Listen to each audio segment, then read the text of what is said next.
Bueno, pues son las 5:05 y ya tenemos un número considerable de personas acompañándonos, entonces yo creo que podemos dar inicio. Muy buenas tardes a todos y a todas quienes nos acompañan. Pues el día de hoy estamos conmemorando el Día Internacional de Nelson Mandela. El Día Internacional de Nelson Mandela se conmemora el 18 de julio, que es este sábado, pero bueno, tomamos la decisión de realizar este pequeño evento el día de hoy, la tarde de hoy, bueno, pues para cumplir con este compromiso que tenemos año con año en el COPRED, no solamente por el tema relacionado con la lucha que representa Nelson Mandela con respecto al racismo, con respecto a la democracia, sino también porque, como quizás saben, el COPRED tiene un instituto llamado Instituto Nelson Mandela, que es el espacio donde impartimos todos los talleres y los cursos de educación relacionados con el derecho a la igualdad y a la no discriminación. El nombre de este instituto pues fue dado justamente en honor a quien durante 67 años dedicó su vida al servicio de la humanidad como abogado, defensor de los derechos humanos, como preso de conciencia, como promotor de la paz y como primer presidente elegido democráticamente de una Sudáfrica libre. El 18 de julio de cada año, el Día Internacional de Nelson Mandela, es una ocasión para inspirar al cambio y la lucha de los derechos humanos, lo cual es una gran ocasión para reflexionar sobre su vida y su legado, los avances y los retos en el reconocimiento de las personas afrodescendientes y afromexicanas, así como el reconocimiento de sus derechos en nuestro país. La vida y lucha de Nelson Mandela se centralizó en la libertad, la justicia y la democracia, al contemplar a los derechos humanos como bases sobre las cuales se basará la vida política y social de la República Sudafricana, para así eliminar toda práctica de discriminación que fuera motivada por el tono de piel y el origen étnico, y es por ello que cada 18 de julio es una ocasión para aspirar a generar acciones para la construcción de una sociedad justa y democrática.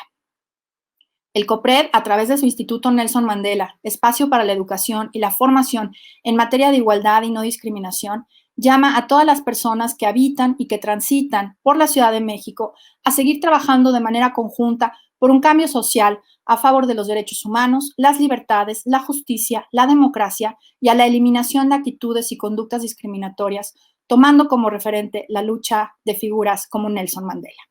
En un momento vamos a reproducir un video sobre la vida de Nelson Mandela, que se llama Adiós Madiba, cuyo autor es Memoranda Canal Sur y es del año 2013. Adelante, por favor.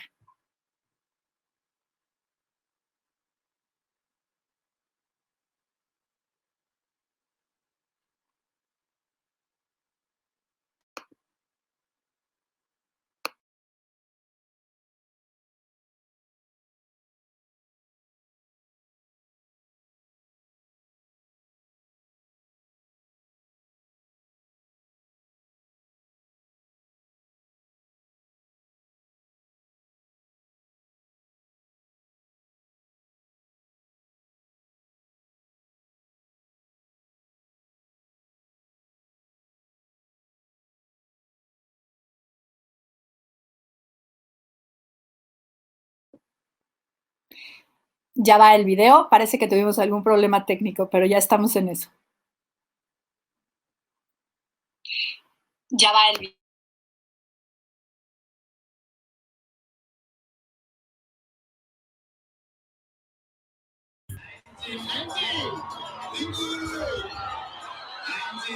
Nelson Mandela, el primer presidente negro de Sudáfrica, es una figura conocida y reconocida en todo el mundo como un imponente hombre de Estado.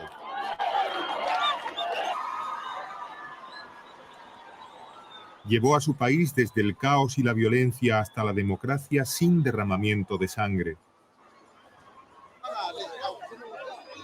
Mandela pasó 27 años en la cárcel y finalmente salió en libertad de la prisión Victor Verster el 11 de febrero de 1990, tras negarse a negociar su liberación con el régimen racista de de Klerk.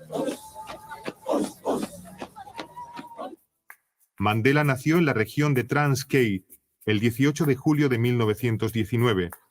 Hijo de un jefe de la tribu Xhosa, estudió Derecho en la Universidad de Fort Hare, pero interrumpió sus estudios boicoteando las elecciones estudiantiles. Terminó sus estudios simultaneándolos con empleos como guardia de seguridad en una mina de oro y después como agente inmobiliario. Tras el establecimiento del apartheid en 1948, él y otros jóvenes radicales fundaron el Congreso. Así que quieres aprender inglés. Aquí tienes 3 mitos que son completamente falsos. 1, debes hablar mucho. Nacional Africano, una organización militante anti-apartheid que él dirigió. Mandela fue de los primeros en abogar por la resistencia armada y pasó a la clandestinidad en 1961 para formar el brazo armado del Congreso Nacional Africano, un Umkhonto we Sizwe, que significa la lanza de la nación. En 1962 fue capturado y condenado a 5 años por incitación a la rebelión y salida ilegal del país. Mientras cumplía sentencia, Mandela fue acusado junto a otros líderes anti-apartheid en el juicio por traición de Rivonia en 1963 y en junio del año siguiente condenado a cadena perpetua con trabajos forzados.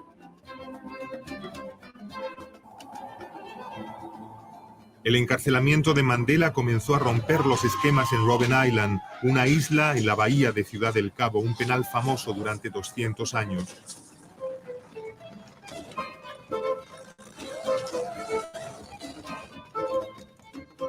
Una cadena perpetua significaba al menos 20 años con el descuento de buen comportamiento, pero Mandela pasó 27 años en la cárcel, convirtiéndose en el preso político más famoso del mundo. Menos de 3 meses después de salir de prisión, una delegación del Congreso Nacional Africano con Mandela al frente se entrevistaba por primera vez, cara a cara, con el gobierno racista de Pretoria. La elección de Mandela al frente del Congreso Nacional Africano, sustituyendo al enfermo Oliver Tambo, le dio toda la autoridad para negociar con el gobierno blanco.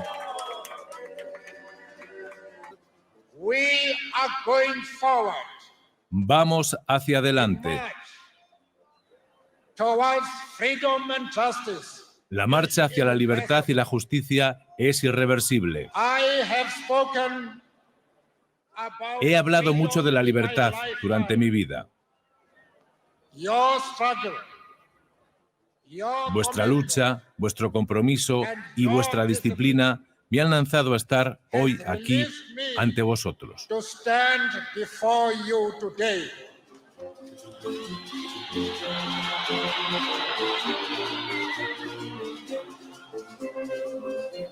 Una de las vivencias más dolorosas de Mandela fue el juicio a su segunda esposa, Winnie Mandela, que fue declarada culpable de secuestrar a 4 jóvenes.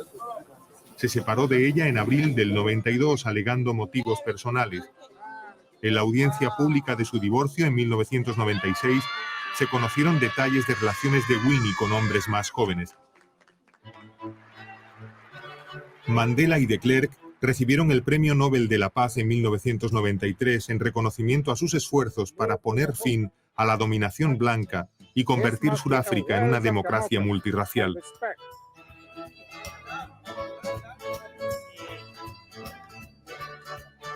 En una visita a Robben Island, 4 años después de su liberación, Mandela habló por primera vez de su sufrimiento tras las rejas y dijo que él y sus compañeros de celda creían que había valido la pena. Después de 3 años de negociaciones, se adoptó en Sudáfrica una constitución provisional y comenzó la carrera de las primeras elecciones democráticas en abril de 1994. El Congreso Nacional Africano ganó con el 62% de los votos y el control de 8 de las 9 asambleas regionales.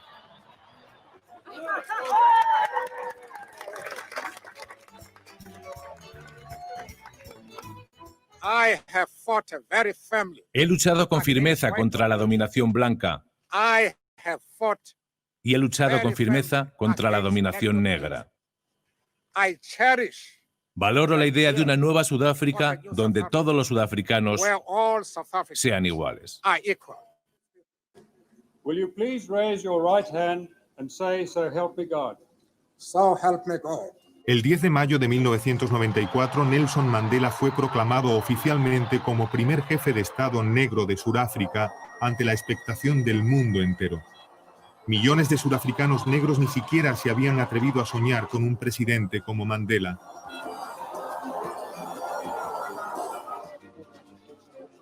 Mandela hizo de la reconciliación nacional el objetivo de su presidencia, abriendo una comisión de la verdad y la reconciliación encabezada por el obispo Desmond Tutu, que investigó los crímenes del apartheid en ambos bandos. Se ganó el respeto de muchos blancos cuando se puso la camiseta con el lema "del todo blanco" del equipo nacional de rugby durante la Copa del Mundo de 1995.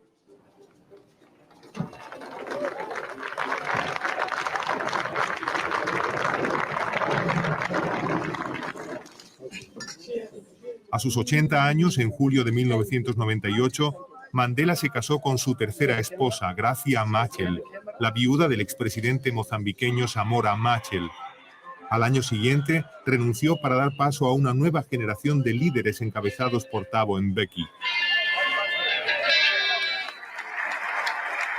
En enero de 2005 criticó al gobierno por ignorar el problema del VIH tras perder a un hijo de 54 años víctima del SIDA.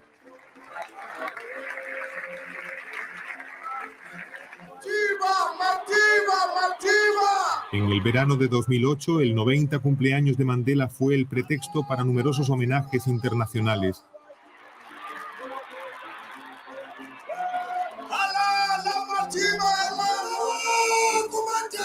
Mandela es y seguirá siendo un héroe para la mayoría de los 52 millones de habitantes de Sudáfrica, para los que fue primero un padre, Madiba, y finalmente un abuelo.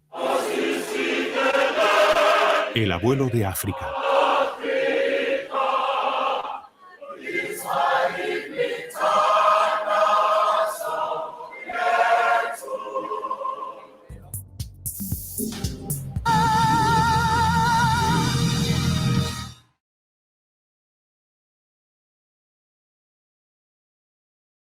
Pues muchas gracias, Marcela Nochebuena y Rafael Morales, quienes nos acompañan en el backstage por parte del equipo de comunicación de COPRED, y también muchísimas gracias a Verónica Carranza, quien es la subdirectora de educación, la directora del Instituto Nelson Mandela, por la organización de este conversatorio el día de hoy. Sin duda, Nelson Mandela, un hombre quien nos deja una vida ejemplar y un legado impresionante sobre el cual pues vamos a discutir, vamos a debatir, vamos a conversar y reflexionar el día de hoy con tres invitada, pues muy importantes para nosotros. Quienes nos han acompañado en otros conversatorios, pues seguramente ya conocen a dos de ellos. Hugo Arellanes Antonio, quien es parte de nuestra asamblea consultiva del COPRED. Él es fotógrafo afrodescendiente, nacido en la costa chica de Oaxaca y Guerrero. Cursó estudios sobre justicia y derechos humanos en la UNISUR, en la Universidad de los Pueblos del Sur. Trabaja en la defensa, promoción, difusión y seguimiento de los derechos humanos de las personas afrodescendientes. Coordina la organización Huella Negra, organización que busca visibilizar a esta población e incidir en la lucha por la defensa de su reconocimiento y sus derechos. Trabajo con Huella Negra en la Ciudad de México es a través del proyecto Calendario Huella Negra 2018 y 2019, mediante el cual logra visibilizar a la población afromexicana que vive y transita en la Ciudad de México para incidir en la reducción de estereotipos y la lucha por la defensa de sus derechos y su reconocimiento. Hugo, muchas gracias por acompañarnos esta tarde. También nos acompaña Daniel Serrano de Regil, quien comenzó su trabajo con Juventudes en 1999 en temas de derechos sexuales y reproductivos, VIH y no discriminación. Hace 6 años fundó INSADE, cuyo trabajo con jóvenes en conflicto con la ley le hicieron merecedor del reconocimiento en 2012 como Justice Maker Fellow, premio otorgado por la International Bridges to Justice. INSADE, por medio de su modelo de intervención propuesto por jóvenes en conflicto con la ley de Tlaxcala y en donde se generan opciones de reinserción social y autonomía económica. Actualmente este modelo beneficia a mujeres y jóvenes de Tlaxcala, Estado de México, Ciudad de México y Nuevo León. Daniel, muchísimas gracias también por acompañarnos esta tarde. Y nos acompaña también la profesora Tatiana Alfonso, quien también es parte de nuestra asamblea consultiva. Ella es profesora de tiempo completo del Departamento de Derecho del Instituto Tecnológico Autónomo de México, el ITAM. Es psicóloga y abogada de la Universidad de los Andes en Bogotá, Colombia, y realizó estudios de maestría y doctorado en sociología en la Universidad de Wisconsin-Madison. Sus intereses de investigación incluyen los derechos humanos, la sociología del derecho, raza, etnicidad y desarrollo, así como metodologías de la investigación. En su trabajo explora la relación entre derecho y desigualdades sociales, con énfasis en el rol que juegan las instituciones políticas y legales en la distribución de recursos entre actores en posiciones sociales desiguales. Tatiana ha hecho investigaciones en proyectos sobre discriminación racial y derechos humanos, movimientos sociales y cambio legal, derechos de propiedad sobre la tierra de pueblos indígenas, comunidades afrodescendientes y campesinas en América Latina. Tatiana, muchísimas gracias por acompañarnos esta tarde. Y bueno, pues nos acompañan en la interpretación de lengua de señas Erika Ordóñez y Noé Romero. Como siempre, muchas gracias por estar aquí con nosotros y hacer estos espacios accesibles. Y bueno, pues como decía yo hace un momento, Nelson Mandela nos ha dejado no solamente una vida ejemplar, sino también un legado muy importante sobre el cual reflexionar, discutir, platicar. Una de las citas que hemos recogido, digamos, y sobre la cual me gustaría que empezáramos a conversar, dice: la paz no es simplemente la ausencia de conflicto. La paz es la creación de un entorno en el que todos podemos prosperar, independientemente de raza, color, credo, religión, sexo, clase, casta o cualquier otra característica social que nos distingue. En este sentido, ¿cómo creen que podemos construir relaciones de paz en una sociedad que nos enseña a violentar y a discriminar? Tatiana, te voy a dar la palabra, por favor. Bueno, ¿ahí me escuchan? Sí. Muchas gracias, Geraldina, Verónica y Marcela y a todo el COPRED por la invitación y por la conversación.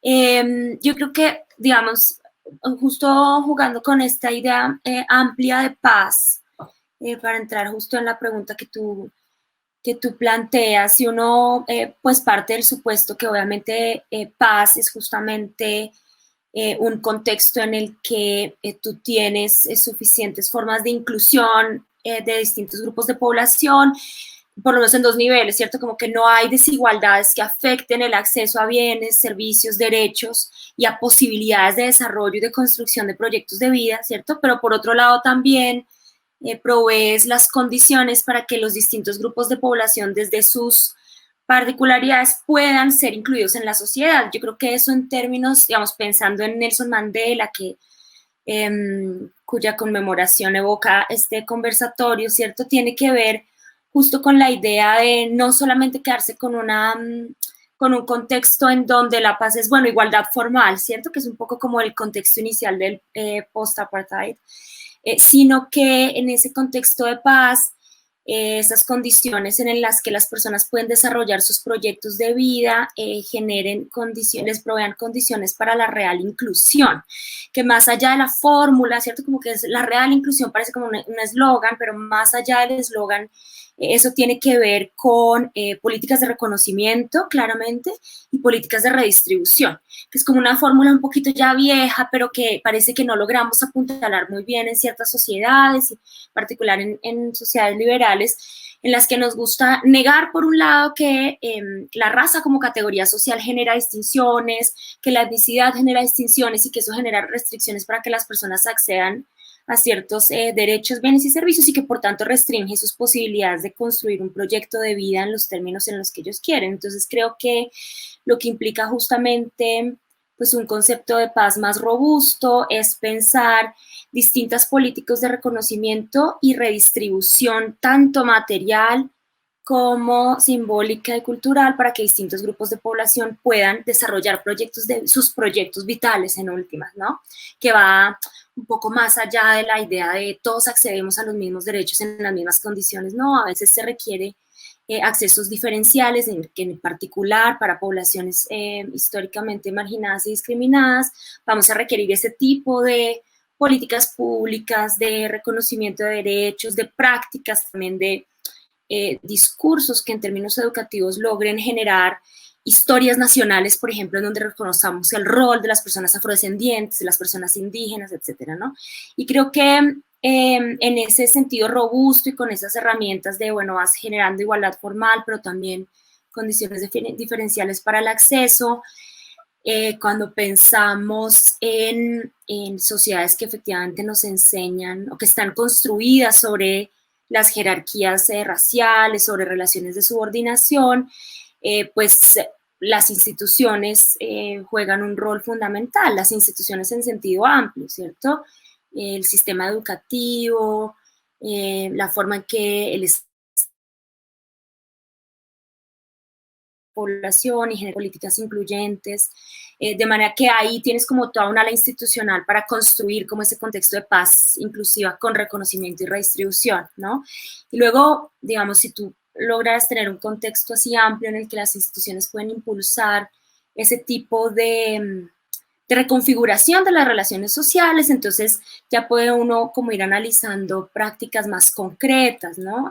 Políticas públicas más específicas, medidas de disuasión o, digamos, en algunos casos de sanción frente a prácticas racistas, xenofóbicas, etcétera. Pero creo que el paso estructural es el que a las sociedades más liberales les ha costado más, en el sentido de que hay más dificultad para generar políticas públicas que incluyan en términos reales, ¿sí? Que reconozcan la situación específica de ciertos grupos de población, en este caso, por ejemplo, la población afro-mexicana, para lograr políticas de reconocimiento y redistribución. Creo que yo diría eso para empezar. Claro, la participación, ¿no? Un poco esta idea de inclusión y a partir de las famosas R's de Fraser, ¿no? La redistribución, reconocimiento y participación finalmente dentro de una sociedad. Daniel, en tu experiencia con jóvenes, sobre todo, me interesa esa perspectiva. ¿Cómo ves esta cuestión, ¿no? De construir relaciones de paz en sociedades que nos están enseñando, o que le están enseñando más bien a los jóvenes, a las jóvenes, a violentar, a discriminar, a que esa es una normalidad? ¿Qué opinas? Nosotros desde INSADE, con el trabajo de jóvenes privados de libertad, nos hemos topado siempre con el estigma de que si enseñamos a estos chavos a través del deporte, que es una herramienta que utilizamos, deportes de combate, a que dejen cuestiones de actitudes de violencia, de machismo y competencia entre ellos, existe la creencia de que les vamos a enseñar a volverse más violentos. Una herramienta justamente es esa, el deporte lo utilizamos mucho para que entre estos jóvenes en conflicto con la ley pudieran reflexionar sobre estas relaciones de poder que se ejercen entre ellos para demostrar poder, machismo, tener jerarquías, porque ellos mismos nos dicen que para poder sobrevivir al interior de los centros de internamiento y los reclusorios tienen que establecer relaciones de poder, y una forma de ello que ellos han aprendido a establecer estas relaciones de poder es ejerciendo la violencia. Lo que nos dábamos cuenta es que cuando nosotros llegábamos con los talleres donde ellos participaban de manera voluntaria, una manera que vieron las autoridades, sobre todo del centro de internamiento de Tlaxcala, es pues cómo evitar que entre ellos se violenten, porque al haber violencia entre ellos no les permiten ir a las cárceles. Es de ahí que nos pusimos a reflexionar cómo podemos hacerle, y vimos que una primera vía para intentarlo era a través de los deportes de combate. Sonará de repente contradictorio, queremos establecer relaciones de paz entre ellos a través de los deportes de combate, porque está la creencia que si les enseñamos deporte de combate a estos chavos, se van a volver violentos, se van a poner a pegarse entre ellos, a los policías, a los guías, y no. Los deportes de combate justamente es eso, no solo descargan energía, no solo liberan estrés, sino ellos mismos dicen que ayuda a distraerse, a pensar mejor, a reflexionar en sus procesos de reinserción social, en lo que quieren hacer el día de mañana. Pero este primer punto, para que ellos puedan entrar a esta reflexión, tenemos que partir que el mismo joven reconozca que está en un contexto de violencia y que quiere entrar a un contexto de paz, a un contexto de reinserción social. Entonces, la experiencia nos ha enseñado que si con una metodología acompañada, estructurada de deportes de combate, bien estructurada, donde al final de los entrenamientos haya procesos reflexivos, los chavos se ponen a reflexionar previamente. Nosotros hemos comprobado que de nada va a servir meterlos directo a que aprendan un oficio, identifiquen una propuesta de autoempleo, si por dentro no reconocen sus actitudes violentas aprendidas y ejercidas, y sobre todo que empiecen a partir de esa reflexión a trabajar algunos valores necesarios para su reinserción, el trabajo en equipo, el respeto, la frustración ante el fracaso o ante que no te salgan bien las cosas. Entonces, yo creo que una primera reflexión para empezar a hablar del tema de paz, en el marco de lo que estamos reflexionando, es dejar de etiquetar que los jóvenes y dejar de pensar que los jóvenes en conflicto con la ley van a ser violentos toda su vida y que van a delinquir todo el tiempo. Tenemos que quitarnos esta etiqueta, esta idea.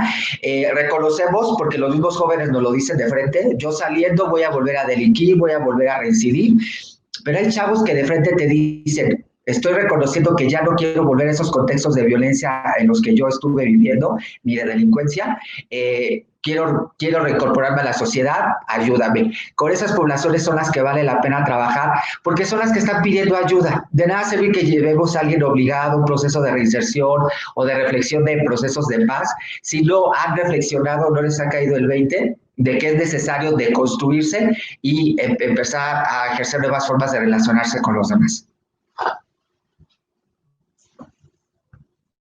Gracias, Daniel. Claro, y el tema del autocuidado, el tema también educativo es algo sobre el que vamos a volver en un momento más, pero es muy interesante cómo planteas esta cuestión de cómo construir las relaciones de paz desde dentro hacia afuera, ¿no? Y tiene que ver un poco con la meditación, digamos, o la reflexión, creo que es una palabra más adecuada y relacionada con pues justo cuál es nuestro papel y cuál es nuestro rol. Hugo, ¿cómo ves tú esta cuestión de las relaciones de paz en sociedades donde discriminan a las personas afrodescendientes, afromexicanas, en tu trabajo en la Costa Chica, en tu trabajo en la Ciudad de México y desde Huella Negra? ¿Cómo lo has vivido? ¿Cómo lo ves? Bueno, primero, pues muchas gracias por la invitación. Me da mucho gusto ser parte de este panel con estos maravillosos compañeros. Nosotros, pues desde Huella Negra también vemos como que se construye como una... Se trata de construir la paz, pero siempre como al interior de los grupos, por ejemplo, como... A ver, me dio el nervio de pronto. Bueno, vemos que muchos de los grupos pues solamente como que tienen pues su propia lucha y luego no se nos invita a reflexionar sobre las otras luchas, no se nos invita a ser interseccionales. Creo que Mandela en este sentido lo exponencia muy bien, o sea, diciendo hay que preocuparnos como por la educación desde las primeras infancias, porque él creía que educar a las masas ayudaría mucho a que el pueblo se liberara pues de estos procesos de conflicto. Yo en la Costa Chica lo veo mucho porque con esto de que esta zona está como muy descuidada por parte del Estado en el área de educación, pues también se ha vuelto una de las zonas de trasiego para las drogas, las armas, y entonces esto hace como que los jóvenes pues caigan fácilmente en las garras del narcotráfico y pues de estos escenarios que los alejan mucho de la educación, que los invitan como, bueno, los engañan como con recompensas, como con mucha proximidad, o sea, que les dicen, pues mira, aquí vas a progresar más rápido si no, que si te pones a estudiar 5, 8 años, pues en este negocio, pues progresas, ¿no? Y creo que en ese sentido, pues creo que nosotros como Huella Negra apuntaríamos más hacia la educación.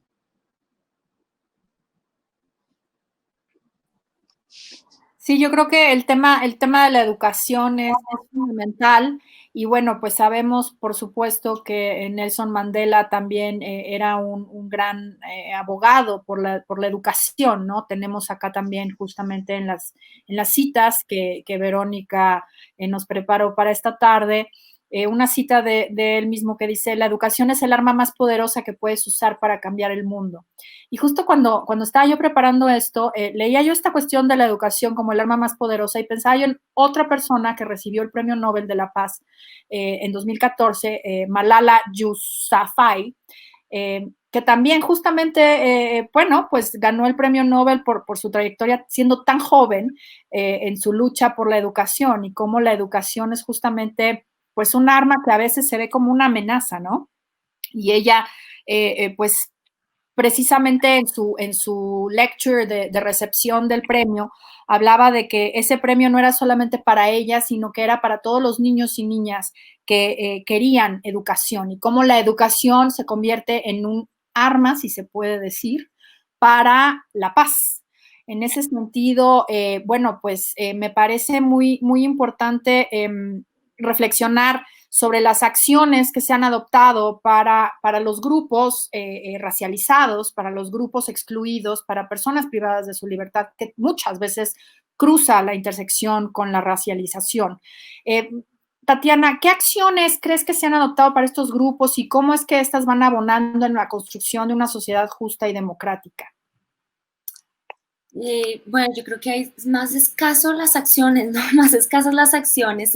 Sí, por una razón importante que tiene que ver con lo que hay detrás del tema de una paz que no es incluyente, ¿cierto? Y es que un poco parte del panorama en México con respecto a la población afrodescendiente, pues tiene el problema estructural y es que no se le ha reconocido adecuadamente ni en la construcción de nación ni en lo que se deriva de ello, ¿no? Entonces no hay, pues mira, el reconocimiento constitucional, ya lo hablamos hace muy poco, es del año pasado, de una identidad, de hecho, que fue difícil, digamos, de reconocer en toda América Latina, pero que la gran mayoría de países de América Latina han ido por procesos de reconstrucción, de reconfiguración de las narrativas nacionales y de las narrativas institucionales también, para reconocer a la población afrodescendiente desde hace muchos años. Y México parte también un poco por la historia de las relaciones étnico-raciales y la narrativa, la construcción de nación mexicana, pues tiene una tarea pendiente gigantesca con la población afrodescendiente. Y eso significa que en términos de reconocimiento está todo por andar y luego imagínate en términos de redistribución, ¿cierto? Entonces, cuando lo pensamos como sobre lo que se ha hecho desde este ángulo de la educación, etcétera, desde la educación y otros, pues hay muchas tareas pendientes. Ahora, yo creo que lo que es importante también en este momento, además de reconocer cuál es el estado del arte, ¿cierto? Y la situación, es comenzar también a pensar qué debemos derivar de ahí. Entonces yo creo que, pues en primer lugar hay que reconocer efectivamente que hay un nuevo reconocimiento constitucional de la población afrodescendiente y, digamos, en principio, pues todos y todas sabemos que un reconocimiento constitucional o legal no va a cambiar las relaciones sociales de manera automática, pero es una herramienta para trabajar cambios sociales en términos de discurso, legitimidad, en términos simbólicos e instrumentales también, de manera que es una buena herramienta para comenzar también a reconfigurar la narrativa de la nación en el sentido de darle desde los espacios educativos y desde los espacios institucionales, reconocer el rol, la presencia, el rol, la existencia y las características de la población afrodescendiente, ¿no? Y en ese sentido yo creo que hay pues varias políticas interesantes que también en México hay que resaltar, el trabajo, por ejemplo, del INAH, que lleva mucho tiempo pues efectivamente diciendo que la población afromexicana afrodescendiente es mexicana, que creo que además es uno de los problemas más importantes que enfrenta la población afromexicana, y es que les niegan la nacionalidad, ¿no? Es como eres afrodescendiente, entonces mexicano no eres. Y ese, digamos, tipo de conjunción, de intersección entre la identidad nacional y la identidad racial resulta importante también en términos educativos, y pues ahí hay como unos esfuerzos muy importantes en términos institucionales. Ahora, también hay como una serie de políticas impulsadas desde ciertas instituciones en términos de igualdad y no discriminación, pero yo quisiera, y digamos, uno se repite, yo creo que soy muy repetitiva en esto, pero creo que es importante, es que es muy importante que esas políticas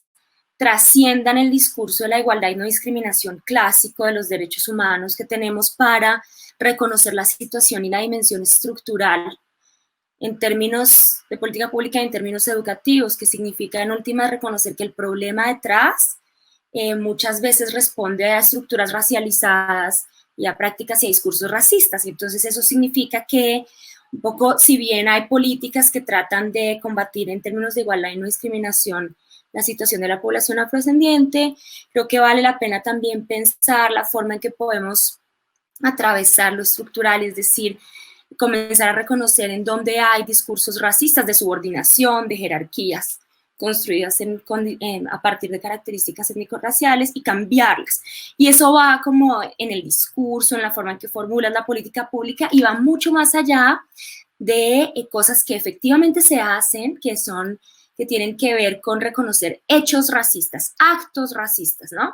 Pero no, nada de lo estructural. Entonces tú tienes muchas políticas en donde dices, bueno, esto es un acto racista y hay sanción social, un poquito ahora de sanción social, hay denuncia porque ahora se habla de racismo en México, ¿sí?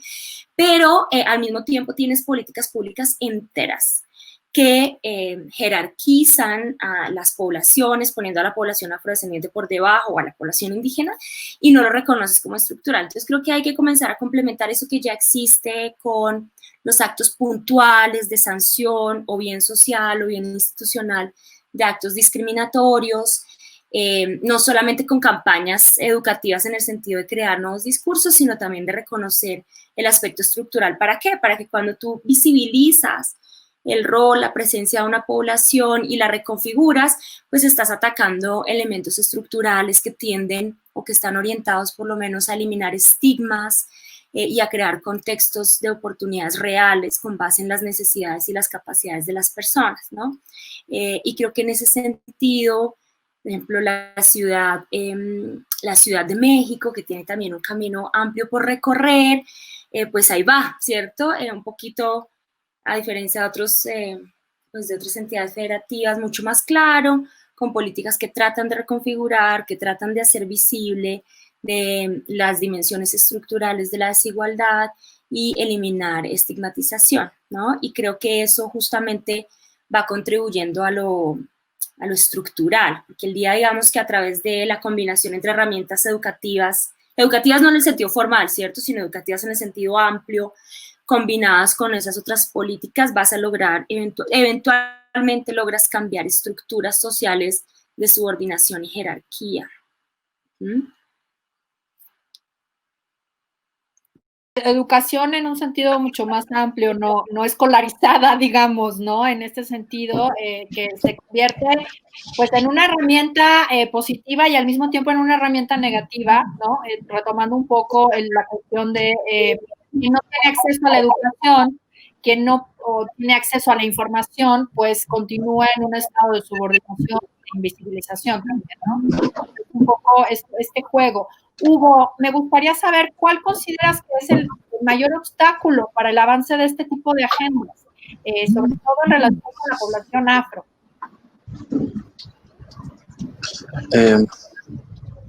Pues bueno, creo que uno de los principales obstáculos para que avance la agenda afrodescendiente es que pues aún es una agenda invisibilizada, es una agenda que no está en el discurso político aún, y entonces esto hace que no se mencione, que se le reste importancia a una lucha que tiene pues más más de 30 años, que no se conozcan los derechos que tienen las personas afrodescendientes también, porque ha sido muy poco socializada esta información, y como que hay un circuito solamente donde está fluyendo esta información, que son los activistas, la academia y ciertos grupos políticos que les interesa el tema.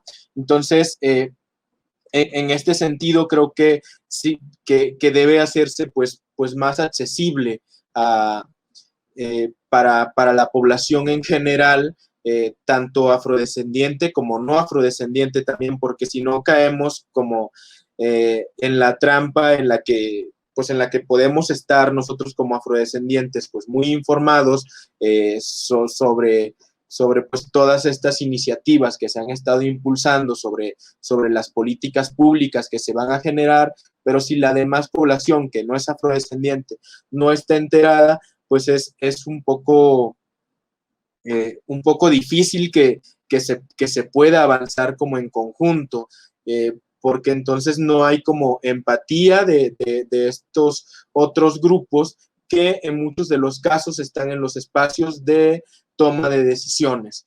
Entonces creo que el principal obstáculo es ese, desde mi punto de vista, como la invisibilización por parte del discurso político. Claro, sí, y la constante invisibilización de las poblaciones afro en nuestro país, ¿no? Y concretamente en la Ciudad de México. Yo me he enfrentado ante la pregunta de, ¿hay personas afro en la Ciudad de México? Digo, y eso pues, justamente tiene que ver con esta invisibilización y con esta, pues me atrevería a decir, el borrado, digamos, de nuestra historia y de nuestra cultura, ¿no? Daniel, ¿qué obstáculos encuentras tú, sobre todo en el acceso a derechos? Si quieres hablar sobre el tema de educación también dentro de la prisión o con jóvenes en conflicto con la ley, ¿cómo ves tú esta cuestión?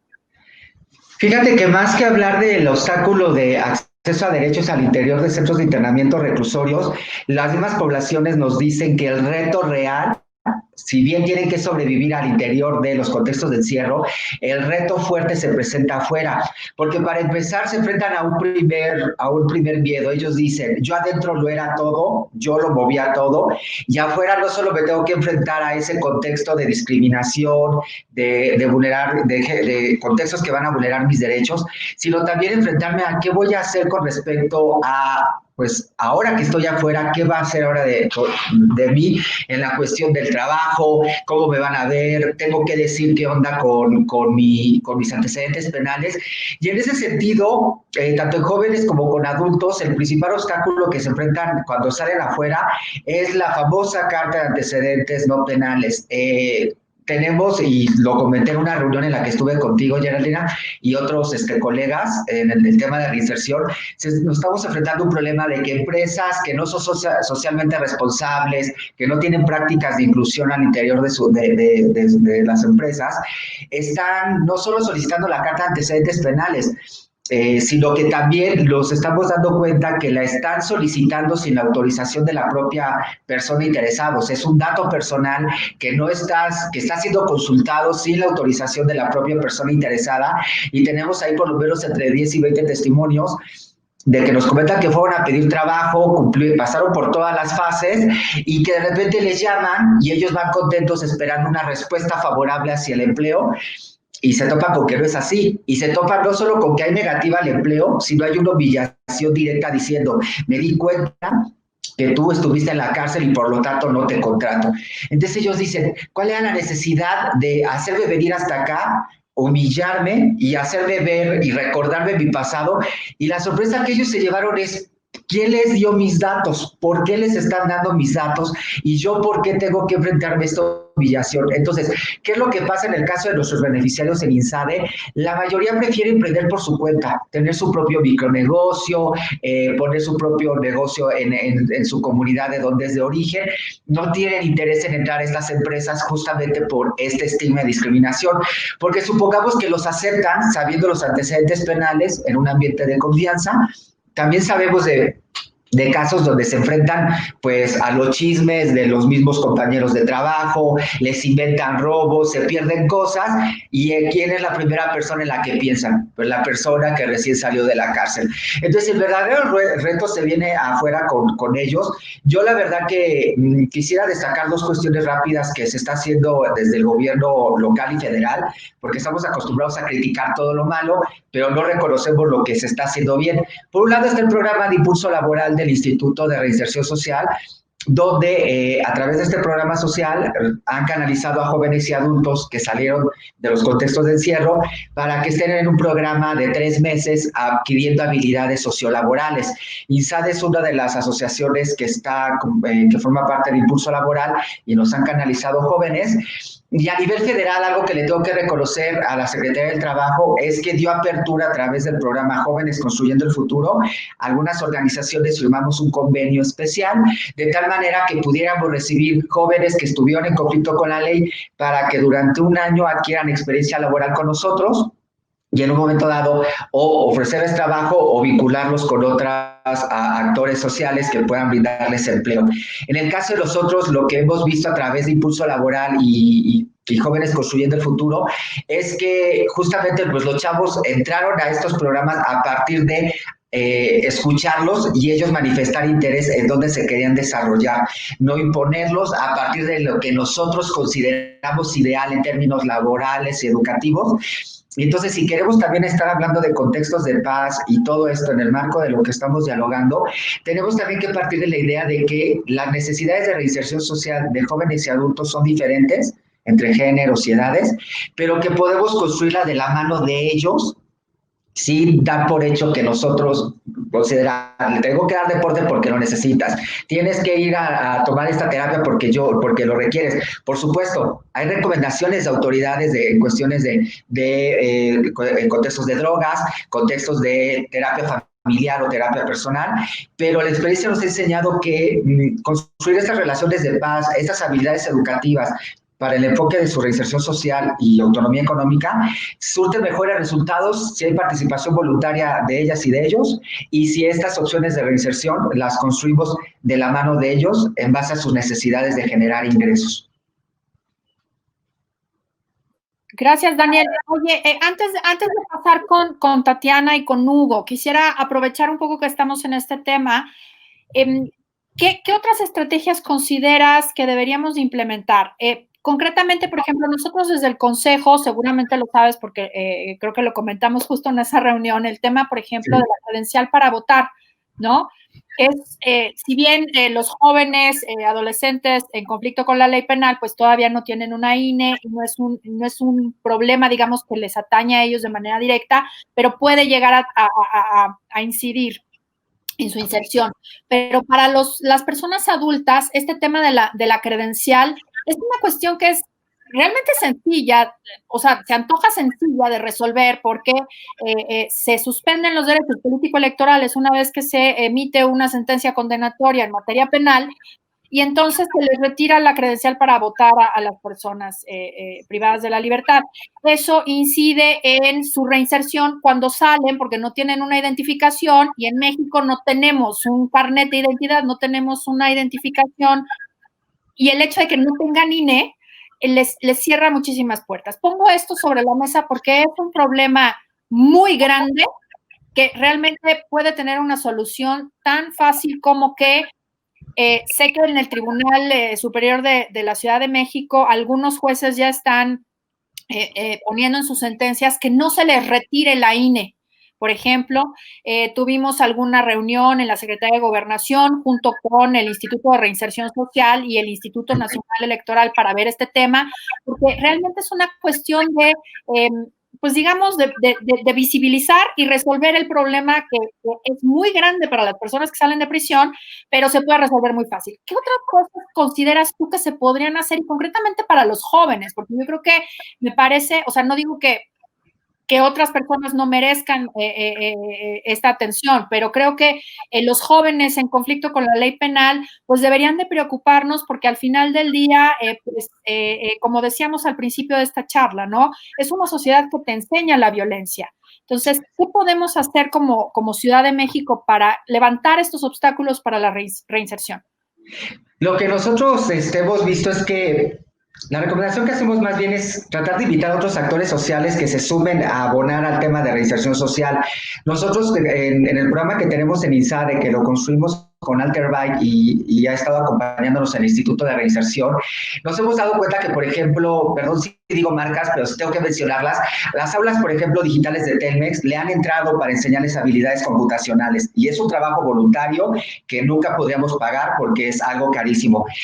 También le han entrado muchísimo otras empresas pequeñas que me tardaría en dar las marcas, donde ellos han dicho, prepáramelos y me los traes aquí. Entonces, creo que falta que como sociedad sensibilicemos a otros actores, porque hemos comprobado que sí hay gente que quiere trabajar con ellos. Las universidades, y sería ideal que le entren a este tema. Tengo entendido que los centros de internamiento les enseñan hasta la preparatoria para que puedan tener ese nivel educativo, pero no hemos visto que de repente muchas universidades le quieran entrar al tema. Tenemos que empezar a romper este estigma de que merecen lo peor, son delincuentes juveniles o delincuentes sin remedio. Y aquí quiero destacar algo que sucedió en el marco de ahora en el COVID.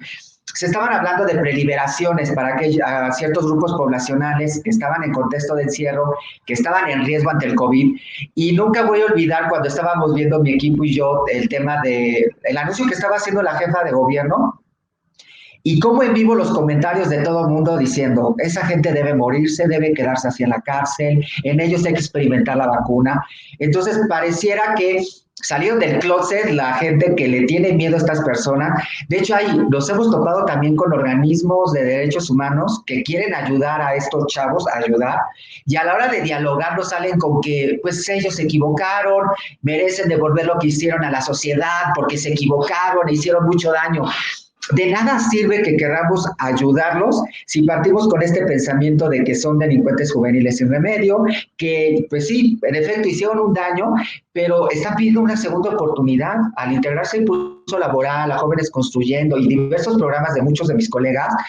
Están conscientes de lo que hicieron y de ahí que también es recomendable incluir el tema de círculos restaurativos de justicia. Pero retomando esto, por ejemplo, lo hemos dialogado también, ¿cómo hacer para que estas empresas o centros laborales que los discriminen por su apariencia, etcétera, o antecedentes penales, cómo sancionarlas o cómo hacer algo ante una negativa de empleo? Porque en un momento dado, por eso no se quieren acercar. Y si aquí hay una avanzada de derechos, por decirlo, en la Ciudad de México, y cierro con este punto, imagínense qué pasa en aquellas entidades federativas del resto del país, que son estados muy conservadores, donde el tema de delito está más fuerte que en la Ciudad de México. Entonces, cuando se habló todo esto con la recién aprobada ley de amnistía a nivel federal, también hubieron comentarios en los estados muy estigmatizantes de que no merecen ayuda a estas poblaciones. Entonces, ¿qué va a pasar cuando sucedan estas preliberaciones? Cuando salga la gente bajo la ley de amnistía, nos vamos a topar con mucha discriminación todavía, y gente adulta, población indígena, etcétera, presos políticos, defensores de la tierra. Pero también, ¿qué va a pasar con estos chavos? Y olvidémonos de las particularidades: mujeres que salieron de la cárcel, jóvenes LGBT que salieron de la cárcel, personas con VIH que salen de la cárcel. Se viene un reto muy grande. Y ahí tenemos que, en verdad, la gente que quiere hacer algo, unirnos y empezar a articular acciones con otros actores, porque habemos organizaciones en Ciudad de México, Estado y algunas entidades federativas, pero hay ciudades donde no hay respuesta de sociedad civil ante este tema. Entonces, yo creo que se debe hacer una respuesta multidisciplinaria y multisectorial, primero por las dependencias de la Ciudad de México, que lo está empezando a articular el Instituto de Reinserción, pero que esto también trascienda a las demás, haga eco a otras entidades federativas, porque pues siempre vemos como que todo sucede en la Ciudad de México, pero pues en la Ciudad de México no solo hay personas privadas, está en todo el país y es una situación muy complicada, y ahora en tiempos de COVID. Así es, Daniel. Y bueno, pues también decir que el hecho de que haya una inflación en las poblaciones carcelarias tiene que ver con la inflación del derecho penal, el exceso de la utilización de la pena de prisión como una solución social, que a mí me parece que es algo que tenemos que meditar, por un lado, y por otro lado, pues también adoptar una postura crítica del derecho penal en cuanto a quienes al final del día sanciona con penas de prisión y quiénes son las personas que acaban en prisión, por un lado. Y por otro lado, pues acabar con el estigma que bien decías hace un rato, cargan todas las personas que cumplen una pena privativa de la libertad, porque pues sí, existen estigmas muy grandes que pesan sobre sus vidas y que pues yo creo que como sociedad, y ya lo digo como sociedad, no solamente como autoridades, tenemos que tomarnos en serio el principio de reinserción social, ¿no? Porque pues si no, de otra manera esto se convierte en un castigo nada más. Y yo creo que tenemos que empezar a meditar eso, ¿no? A mí me parece que pensar el derecho penal como solución a todos los males sociales, pues me parece que no es la salida. Es la salida a veces más sencilla, pero no es la salida. Antes de continuar con este tema pues de la prisión, del derecho penal y de las personas privadas de la libertad y de los jóvenes en conflicto con la ley penal, Hugo, quisiera yo regresar contigo un poco sobre el mismo tema, pero con respecto al racismo y la discriminación. ¿Qué estrategias crees que deberíamos de implementar? ¿Cuáles crees que son las más adecuadas para la vinculación de esta agenda social y política para desterrar, si se puede decir así, digo, porque es un sueño que tenemos, el racismo y la discriminación en esta ciudad?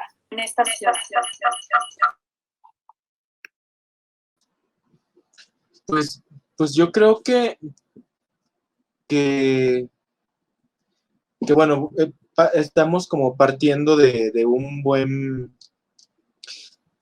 comienzo, ¿no? Porque esta visibilidad que ustedes están dando desde el COPRED ahorita para que nosotros como afrodescendientes podamos hablar y decir cómo es que estamos viendo desde fuera pues el acompañamiento, cuáles son las cosas que vemos que todavía faltan, como la socialización de la información en otros sectores que no estén como dentro de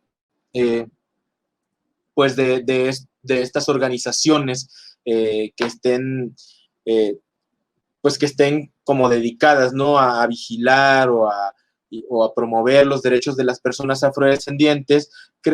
Creo que otra de las cosas que funcionaría mucho, pues sería como empezar no sé, a empezar a normalizar, empezar a visibilizar de manera masiva que hay población afrodescendiente, empezar a visibilizar los aportes que han dado, pues ya sea la economía, la política, la cultura, empezar a visibilizar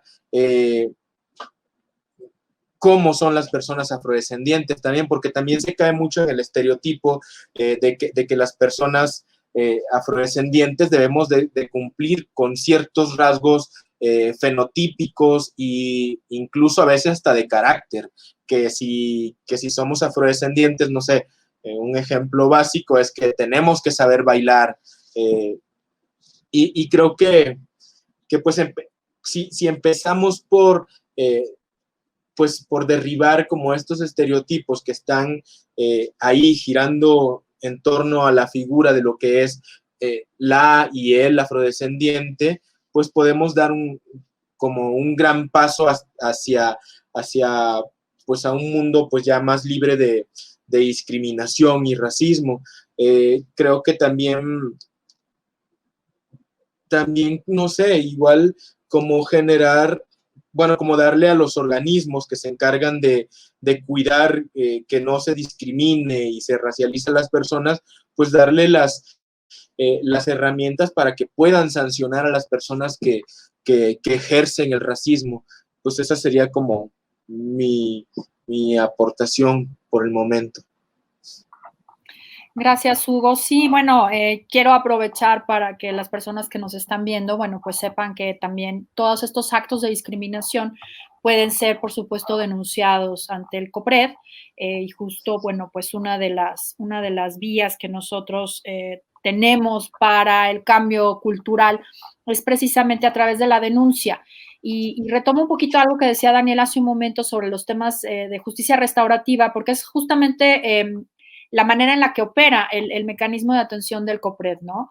Nosotros lo que apelamos es al cambio cultural, al cambio a través de la educación, para retomar otra vez esta conversación, ¿no?, relacionada con Mandela, y que las personas que discriminan sepan por qué discriminaron, qué es la discriminación, por qué está mal, por qué lastima a las personas, por qué les obstaculiza en el ejercicio de sus derechos, y además entiendan que no lo pueden volver a hacer, que no lo deben volver a hacer, y cómo hacerle para no volverlo a hacer.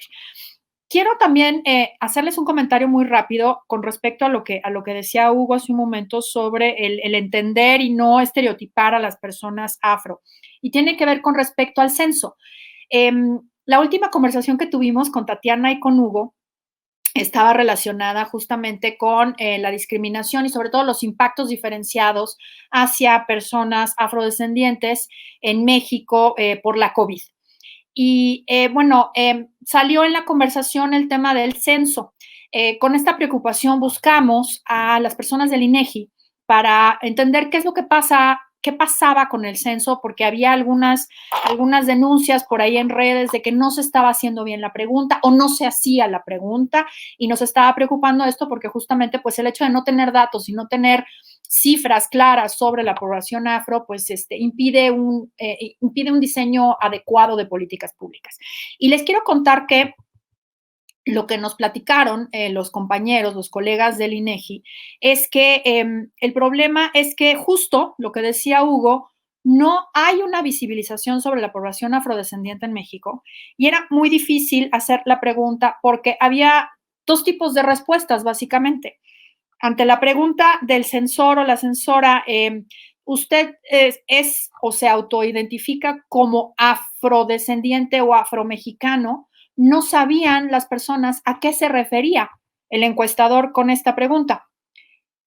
Y contestaban a veces que sí, pensando que se referían a la mexicanidad, afromexicano, y contestaban sí.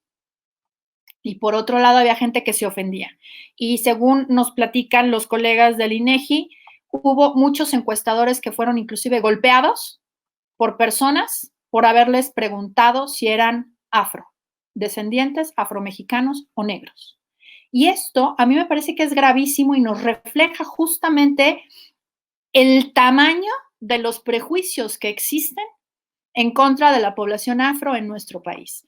Entonces, el censo no nos va a arrojar datos adecuados sobre la afrodescendencia en México, no porque el INEGI no haya hecho bien su trabajo, sino porque los mexicanos somos tan racistas que o no vemos a la afrodescendencia o la discriminamos de una manera tan grave que nos ofende que nos pregunten si somos o nos autoidentificamos como afro. Y ese es el resultado que nos dio el INEGI en una charla que tuvimos con ellos, y no estoy comentando nada confidencial, ni mucho menos, pero lo quería yo decir porque de verdad a mí fue algo que me impresionó y que me parece que tenemos una carga enorme de trabajo educativo y de cambio cultural para visibilizar a la afrodescendencia en nuestro país, y sobre todo para desterrar los prejuicios y el racismo tan rampante que existe y que me parece que ni siquiera lo estamos viendo de cara todavía a los ojos.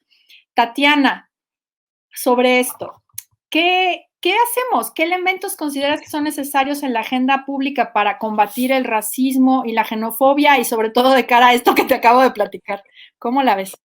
Sí, no, yo quiero decir sobre eso, pues porque digamos el censo en México sobre este tema ha sido un tema, de nuevo, igual como en los otros temas que ya dije antes, lo que es sorprendente es que México llegue a este debate 3 décadas después que el resto de países de América Latina, ¿sí? Y digamos, yo no quiero, como Daniel decía, obviamente que hay que hablar de lo que se hace, entonces, pero claro, entonces, yo me voy a dedicar a lo que falta, ¿sí? Pero en esto, y es muy importante, es como de verdad llega 3 décadas tarde, porque evidentemente esto es un tema que ha sido difícil para todos los países de América Latina por la forma en que se ha construido la idea de la nación latinoamericana y las distintas naciones. Y el censo es justo uno de esos elementos de política pública en donde tú te juegas no solamente la parte instrumental en donde tú tienes la información para poder diseñar la política pública y asignar recursos, sino te juegas toda la dimensión simbólica de la nación, quienes hacen parte. Por eso los censos son como una escena de contención y de batalla política y de movilización social tan importante, y así lo han sido en América Latina desde hace muchos años, ¿no? Y pues en este caso, obviamente, el censo mexicano con respecto a la población y la inclusión de la pregunta afro no ha sido la excepción. Ahora, claro, llega un poco, digamos, es un debate que hemos visto y unos procesos que también hemos presenciado con muchas variaciones en otras partes de América Latina, y yo creo que ahí justo hay que, claro, como dice Daniel, por un lado ver lo que sí hizo y ha hecho la sociedad civil por varios años alrededor de este censo y lo que efectivamente hizo el INEGI, y la forma en que podemos fortalecerlo, ¿no? Entonces, como efectivamente tú dices, pues el INEGI, digamos, finalmente incluyó la pregunta sobre la identidad afrodescendiente con muchos problemas, y Hugo podrá corregirme, es decir, aclara que no estoy mintiendo, como con muchas discusiones en la sociedad civil, con muchos debates y también muchos problemas. Y un problema básico de diseño de esa pregunta, que no es solo del caso mexicano, pero como es el más reciente, es el más claro, pero los otros países fueron por ahí también, por una serie de, pues por una curva de aprendizaje, ¿no? Que es como ensayo y error, y lo que aceptes también política y socialmente. Entonces, parte de los problemas de las preguntas de los censos es las categorías que tú incluyes para que las personas contesten, y eso en términos de identidad es muy importante. La categoría de afrodescendiente o afromexicano o persona negra es una categoría que por la historia racializada está asociada a connotaciones negativas en América Latina, salvo que tú utilices las herramientas educativas para darle la vuelta, ¿cierto? Para reconfigurarla, para resignificarla. Y cuando no lo has hecho, usas la categoría y lo lógico es que vas a tener las reacciones que efectivamente tú mencionabas, que los encuestadores del INEGI han relatado desde el comienzo del censo y a lo que alcanzaron a llegar. Entonces, ¿eso qué significa? Que si tú ya sabes que la historia de las relaciones raciales en un contexto hace que una categoría tenga connotaciones peyorativas, negativas, reconoces obviamente que es un contexto racializado y con una estructura racista. ¿Pero qué haces? Uno, sondeas cuáles son las categorías con las que la población que sí tiene esa identidad se identifica, y ahí hay un alto margen de variación que en muchas ocasiones los censos no incluyen, porque no solamente se trata de los que no es los que lo niegan, sino de los que se identifican con esa categoría, ¿sí? Y hemos visto muchos casos en donde, por ejemplo, la categoría afrodescendiente pierde la posibilidad de que mucha gente se identifique, porque es una categoría construida políticamente, y entonces solo aquella población politizada la va a reconocer. Entonces, ¿qué hacen? El censo más incluyente en términos étnico-raciales de población afro en América Latina es probablemente el de Brasil, y desde hace muchísimos años el censo brasilero, que también es una pelea gigante, incluye distintas categorías con las que la gente se identifica.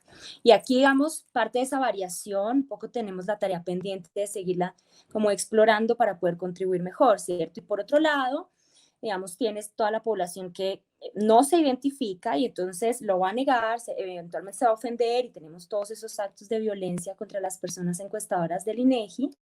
Pero eso, digamos, cuando tú lo acompañas de campañas previas lo suficientemente sólidas, sostenidas en el tiempo y masivas de resignificación de la categoría, de presencia de la identidad, suele tener mejores resultados. Y entonces yo creo que ahí hay que reconocer con mucha admiración y respeto todo el trabajo que hizo Coopera, con el apoyo de la Kellogg y con APRED, para hacer una campaña que fortaleciera esas respuestas en el censo y que un poco comience a contribuir a la narrativa en donde la población afromexicana es mexicana, es parte central de la nación, tiene contribuciones fundamentales, que no cae en los estereotipos que mencionaba Hugo, ¿sí? Y sin embargo, a eso también hay que complementarlo con procesos más largos, más sólidos, en donde tú diversificas el tipo de identidad, el tipo de respuesta, y un poco masificas también la idea de que la población afro está presente, etcétera, etcétera, ¿no? Entonces, yo creo que, por ejemplo, si uno tiene solamente, incluso solo esos dos elementos, tiene formas, estrategias claras sobre qué hacer para el próximo censo, pues que son 10 años, y entonces a veces Sí, uno dice en chiste en estos círculos que decía algo, bueno, tenemos 10 años para trabajar en esto, ¿no? Pero probablemente tenemos menos tiempo y lo vamos a poder hacer, por ejemplo, a nivel local hay muchas potencialidades, ¿cierto? En la Ciudad de México deberíamos comenzar a hacer este trabajo, decir, bueno, cuáles son estas categorías, cómo se identifican, en dónde está la población afro y tratar de recoger la información de manera que uno vaya efectivamente desde un instrumento como los censos, que es una herramienta, de nuevo, como ya dije, política muy importante, lograr que haya inclusión en distintos niveles de la población afrodescendiente, ¿no? Y digamos, yo sí creo genuinamente que hay varios casos en términos de censo. Los casos de Brasil y Colombia son los más claros sobre formas de inclusión de población afrodescendiente, en donde a partir de este tipo de estrategias que he mencionado, la categoría 1 se resignifica, sí, y lo cual quiere decir que la población va subiendo, no porque nazcan más personas, sino porque la identidad se fortalece, porque vas combatiendo las asociaciones negativas de la identidad, vas resignificándola, y eso ha venido con mayor información sobre desigualdades sociales en términos étnico-raciales y también con muchas más herramientas para que la sociedad civil presione el diseño de políticas públicas y de reconocimiento de derechos para la población afrodescendiente, ¿sí? Entonces yo creo que esas experiencias que tenemos muy bien documentadas también tienen ahí estas claves y estas dos mínimas para ir trabajando. Y creo que ahí hay una línea muy clara de trabajo que estamos persiguiendo varios y varias, ¿verdad? Y que podemos también apalancar en términos institucionales a nivel local o a nivel nacional. Claro, sí, y justo era lo que nos comentaba el colega del INEGI, que el tema tenía que ver justo, ¿no? Con la falta de educación, de culturización, no sé qué verbo utilizar con respecto al reconocimiento, por un lado, social, digamos, de la población afro, del término afrodescendiente o afromexicano, y de la autoadscripción o del autorreconocimiento, que muchas veces las personas decían, pero ¿de qué me estás hablando? ¿Cómo que afrodescendiente? Yo soy negro, ¿no? Entonces, no sé, Hugo, ¿tú cómo ves? ¿Tienes algún comentario sobre esto? Me gustaría también conocer tu perspectiva. Bueno, yo acerca del censo, pues creo que ahora sí, desafortunadamente también nos agarró a la mitad del COVID, porque era como el día 17 del mes cuando empezó así ya a restringirse todo, no se terminó. Incluso yo en estos días he visto, aquí, al menos aquí en mi colonia, a chicos del INEGI regresando a las casas, porque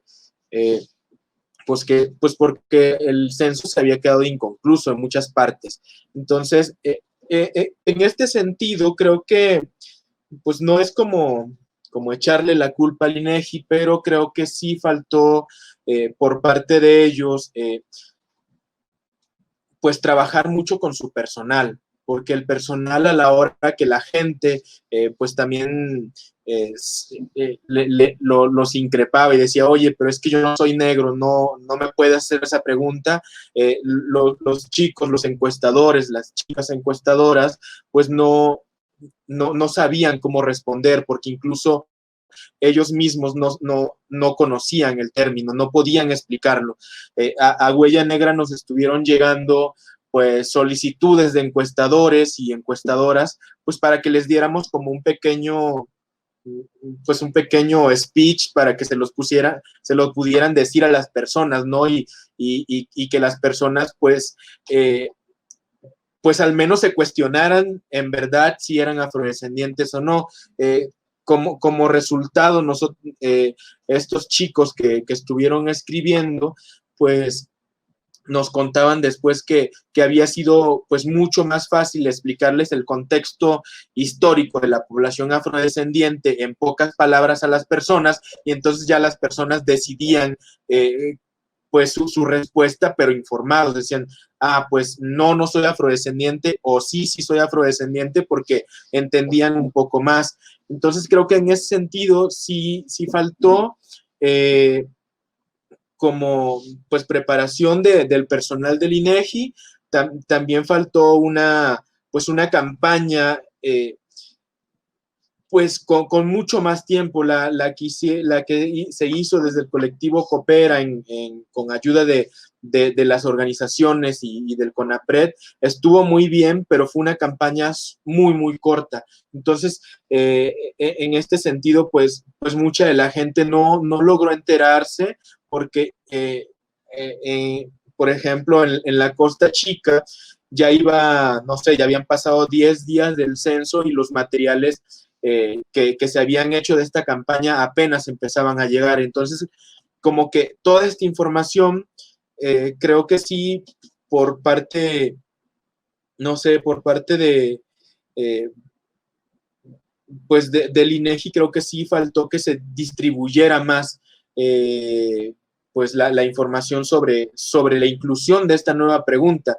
Es cierto que ellos dicen que les generaría un costo muy, muy grande y por eso no podían ellos hacer una campaña, pero también de pronto se empezaron a hacer campañas como más locales donde también pues la misma población, al no tener mucha información de lo que es ser afrodescendiente, pues solamente asumían su afrodescendencia como de una manera folclorizada, como somos afrodescendientes porque tenemos estas danzas, somos afrodescendientes porque tenemos esta gastronomía, cuando ser afrodescendiente va mucho más allá de la gastronomía y la cultura, sino también pues nosotros apostamos mucho por el pensamiento político y de convertirnos en sujetos políticos, no en sujetos culturales. Entonces creo que en ese sentido, pues sí le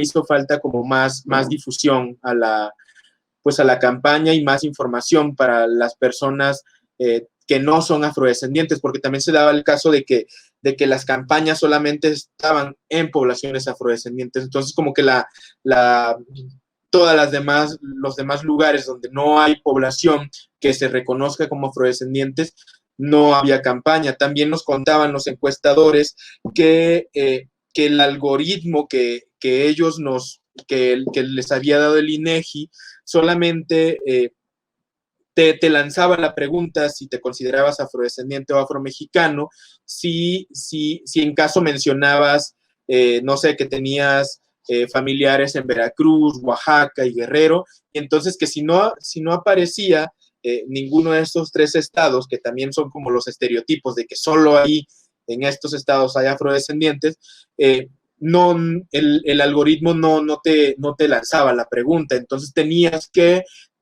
pues reclamar al encuestador cuando estabas consciente de que te tenían que hacer la pregunta y ellos decían, pues es que no me aparece, y entonces tenían que volver a buscar y hasta que les aparecía, pero no era como en automático que les apareciera. Entonces creo que eso sería como pues por el momento mi opinión acerca de lo que fue el censo. Muchas gracias, Hugo. Yo creo que es súper importante discutir todo esto, ¿no? Digo, sí suena mucho tiempo de cara al próximo censo, pero yo creo que en el Inter podemos tener espacio quizá para alguna encuesta específica sobre población afro que nos arroje muchísima información. Digo muchísima porque la pregunta, ¿te consideras afro?, nos da un dato, pero una encuesta mucho más en forma, como se han hecho en otras ocasiones, inclusive entre los dos censos, pues nos podría dar información para el diseño de políticas públicas. Y bueno, que para el censo de 2030, pues ya tengamos una cultura mucho más robusta en cuanto al reconocimiento de la comunidad y de las personas afrodescendientes en nuestro país. Yo creo que nos faltó, como bien dicen, pues un poco el apostarle a la eliminación del racismo internalizado, porque más bien era como apostarle a que las personas afro contestaran la pregunta, pero nunca pensamos en todos los demás, ¿no? Entonces, a mí me parece que también tenemos un poco que orientar la reflexión hacia eso, ¿no? Y aprovechar ahora que bueno, pues el tema educativo está sobre la mesa. Yo creo que apostarle a que en los programas educativos pues se hable mucho más de nuestra herencia y de nuestra cultura afro en México, porque no se reconoce, no se conoce, y me parece que es algo que tenemos que rescatar, no solamente desde la perspectiva cultural, como dice Hugo, pero me parece que también es importante poner ese acento en el reconocimiento, digamos, de las aportaciones y de la presencia afro en nuestro país. Daniel, te tengo muy abandonado. Nos estábamos metiendo con el tema del censo, pero quería que habláramos de este tema porque me parece que es fundamental. Ahora, voy a regresar a uno de los pensamientos, digamos, de las frases que nos preparó acá Verónica sobre Nelson Mandela. Y dice esta: mi ideal más querido es el de una sociedad libre y democrática en la que todos podamos vivir en armonía y con iguales posibilidades. ¿Qué te inspira este pensamiento desde tu perspectiva, desde tu trabajo de la organización? ¿Cómo podemos, digamos, articular este pensamiento con respecto al trabajo que tú haces, sobre todo, insisto, con jóvenes en conflicto con la ley penal? Fíjate que ahora que decías esta frase, me acuerdo mucho de nuestros beneficiarios. Ellos son los verdaderos personajes que inspiran al cambio, porque INSADE ofrece un modelo de intervención, voluntarios, talleristas, gente experta, materiales, pero de nada serviría eso si ellos no tuvieran aquí en su pensamiento ganas de salir adelante, ganas de mostrar una nueva perspectiva de ellos ante sus familias, sus comunidades. Y es interesante porque están pasando un par de cosas en el caso de nuestros beneficiarios. Tenemos un chavo que estuvo en un centro de internamiento en Tlaxcala. El chavo ahora pasó por todo nuestro modelo de intervención y ahora él comparte e inspira a otros chavos a que se dediquen a otras cosas diferentes a cuestiones de delito, de violencia, y está dando el mensaje de que salir de los contextos de encierro es posible, pero lo está dando porque él es el que aprovechó todas las herramientas que dimos. Él se inspiró, pensó en su reinserción, en su libertad, en su familia, y por eso están los resultados. Hoy estamos teniendo unas cosas también muy interesantes porque con mujeres que salieron de la cárcel, con las que hemos trabajado y tienen sus propios negocios, generado redes de apoyo con otras mujeres de cárceles de algunas partes del país, y ahora entre ellas se están apoyando, se están inspirando, están haciendo sinergias, están hasta dándose empleo entre ellas, y eso es muy interesante porque rompe aún más con esta idea de que no es posible salir de los contextos de delincuencia y del delito. Al contrario, tan se puede que tú vas a dar el mensaje, que tú estás apoyando a otras colegas. Entonces, aquí los héroes son los beneficiarios, tanto los míos como los que pasan por los programas de otros colegas, porque son los que le echan ganas, son los que piensan en sus actividades a dedicarse, en sus modelos de autoempleo, a qué quieren estar, a dónde quieren proyectarse más adelante en términos de estudios, o qué quieren proyectar ante los demás. Entonces, creo que esta frase viene muy ad hoc porque si yo pudiera darles los reconocimientos que de repente recibe INSADE, se los daría a ellos, porque nosotros no estaríamos aquí trabajando si ellos no pusieran las ganas, el ímpetu, la creatividad. Al final, repito, si ellos no tienen la motivación y las ganas de salir adelante pensando en sus contextos de paz, en sus nuevos enfoques, no sería posible. Y algo muy interesante que ahora que pasó con el COVID es que nos dimos a la tarea de monitorear a los beneficiarios de los últimos 4 años de INSADE. En efecto, salió un número de 300 que se fueron afectados entre empleo y micronegocios, pero les hicimos una pregunta clave. Ante esta situación derivada del COVID, de que no hay empleo, no tienes ingresos o disminuyeron tus ingresos, ¿te pasó por la cabeza volver a reincidir? Y nos dijeron que no, que ellos ya no quieren volver a esos contextos de violencia, de miedo, de estigma, de discriminación, de otra vez estar compitiendo entre ellos para sobrevivir en los reclusorios.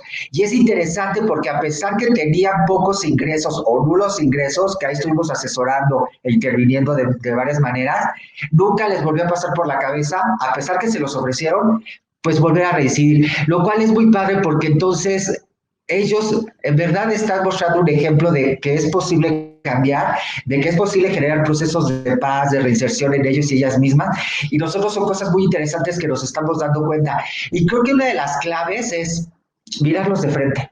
Algo que ellos dicen mucho es que si algo hace que nosotros trabajemos con ustedes u otras instituciones, organizaciones, es que los ven como seres humanos en este primer contacto, no los ven de abajo hacia arriba.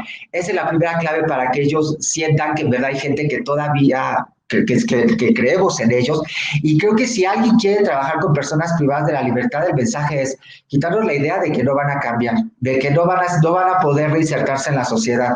Claro que sí es posible, pero la clave principal es que en el primer contacto no les tengas miedo. Tratarlos como seres humanos, en este marco de respeto.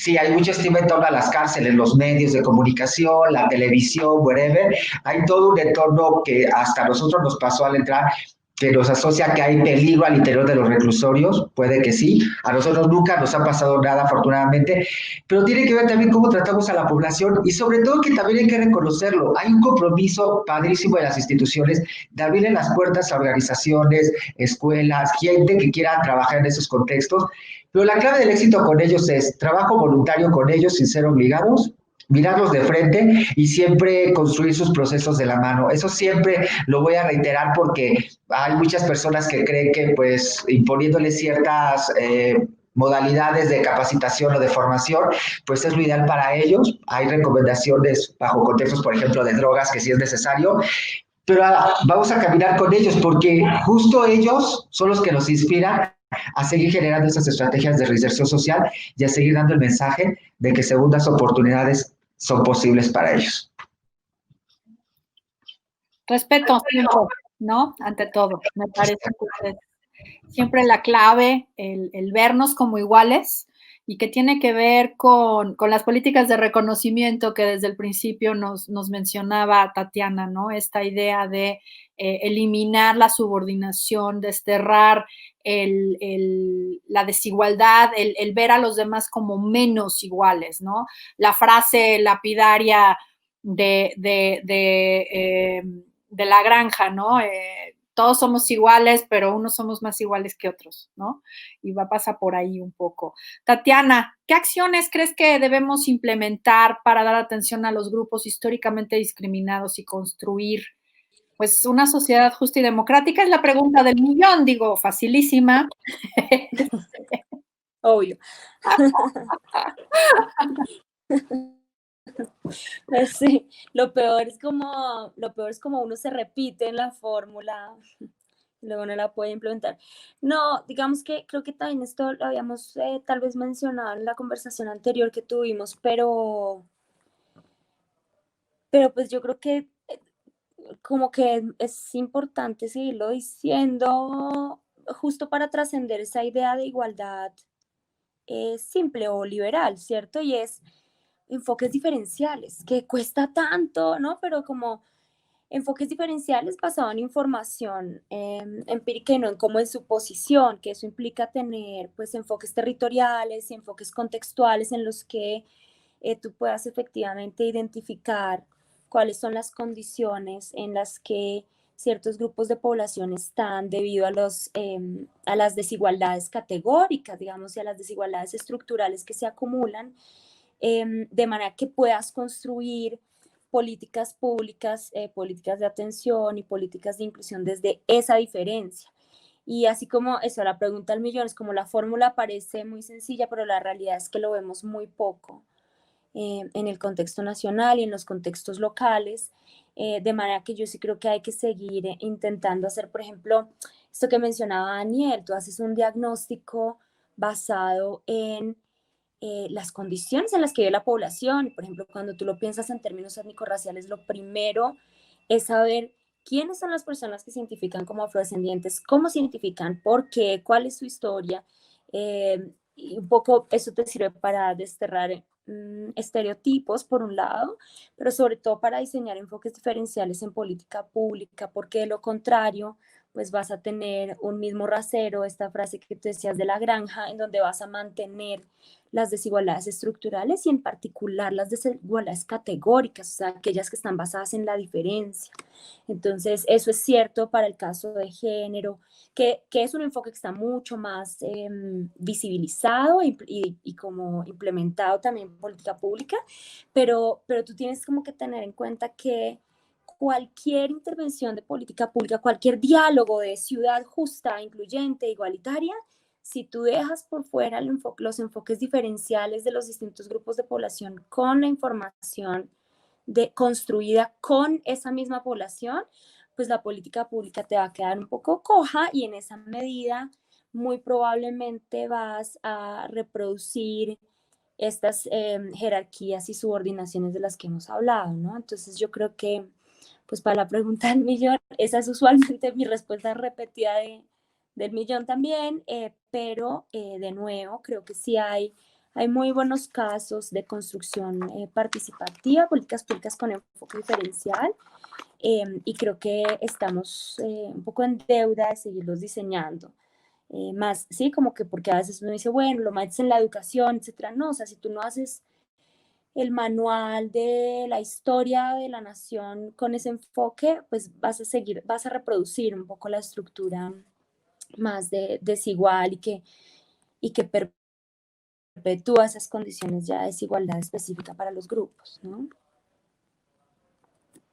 Claro, si seguimos un poco con ese paradigma, decías, ¿no? En un momento, liberal, de la conceptualización de los individuos como todos iguales, reconocemos grupos de atención prioritaria, pero cada grupo de atención prioritaria es igual, ¿no? Entonces, un poco es reproducir esa perspectiva. Yo creo que justo el reto está en esta mirada diferenciada, en esta mirada contextual, en esta mirada territorial, en esta mirada interseccional que nos permita realmente reconocer las diferencias y sobre todo proteger las diferencias, proteger y garantizar la diversidad, ¿no? Porque justo un poco me parece el problema, se puede llamar así, en entender el principio de igualdad como esta igualación, o sea, no hablar en igualación de las personas, sino en el ejercicio de derechos, pero no todos podemos ejercer los derechos en las mismas condiciones, ¿no? Entonces, es esta mirada.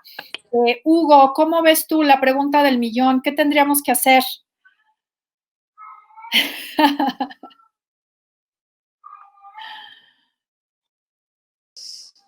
Perdón, tenía el micrófono apagado. Pues sí, yo también, o sea, coincido mucho con Tatiana, y es que debemos de apostarle por una educación liberadora que nos explique por qué acontecen pues las desigualdades en nuestras poblaciones. Pero también creo que, y vuelvo a lo mismo, como dice Tatiana, me vuelvo a repetir, pues en esta parte en la que creo que también se debe involucrar a la población que no es afrodescendiente, porque si no seguimos y creo que ese es el caso, que no avanzamos porque esta otra población pues no está informada de que hay población afrodescendiente, de cuáles son las problemáticas que se viven al interior de las comunidades, o incluso aquí mismo en la Ciudad de México, pues no se sabe, y entonces pues estas personas se siguen preguntando por qué queremos como diferenciarnos, si se supone que todos somos mexicanos, y no se entiende este contexto de, pues como de que empieza con la época colonial, después con la invisibilización de los afrodescendientes, al decir que ya todos somos mestizos y que a partir de ese momento todos somos iguales, pues también se pierden ellos como en el camino de decir, oye, pero si somos todos iguales, entonces ¿por qué se les tiene que dar una preferencia? ¿Por qué se quieren diferenciar? ¿Por qué quieren más derechos cuando lo que está pasando es que nosotros como afromexicanos no hemos podido pues ejercer todos los derechos, y tampoco tenemos como pues acceso a este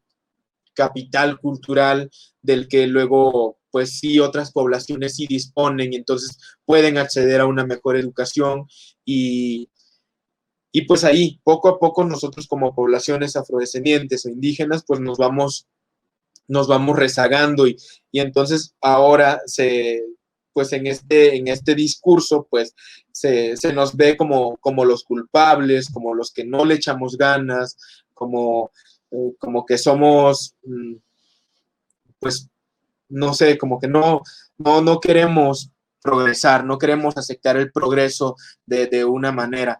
Entonces, pues sí, yo te digo, yo apuesto mucho por ese tipo de educación en la que todos estemos informados de por qué están sucediendo estas desigualdades.